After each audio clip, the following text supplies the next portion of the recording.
Hello বন্ধুরা, good morning. এখন মামামের জ্যাম জ্যাম দিয়ে রুটি খাওয়া হচ্ছে। মামামের জ্যাম কিন্তু আমরা চুরি করে খাচ্ছি। এখন মামাম ঘুমোচ্ছে। এখন সকালের ব্রেকফাস্ট। আমি খাবো না, আমি কিন্তু কালকে রাইস আর চিকেন ছিল, ওটা খাবো গরম করে। অ্যাকচুয়ালি কালকে আমাদের রাইস আর চিলি চিকেনের ফিস্ট হয়েছিল।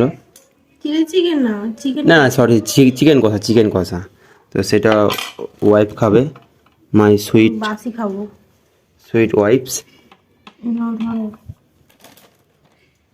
পাউরুটিটা কেন এরকম বলো তো? সো আমি এদিকে জ্যাম দিয়ে রুটি খাচ্ছি, আর আমার মিসেস ওদিকে রাইস আর বাসি চিকেন কষা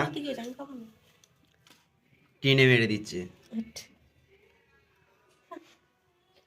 খাও খাও, বেস্ট অফ লাক। শীতকালে এখন রোদে বসে পছন্দের খাবার বাসি বাসি খাবার হতে হবে, হেভি লাগে। তাহলে কতক্ষণ চলবে খাবারটা এখন? জানি না, মেয়ে উঠে পড়লে তাড়াতাড়ি খেয়ে যাবে।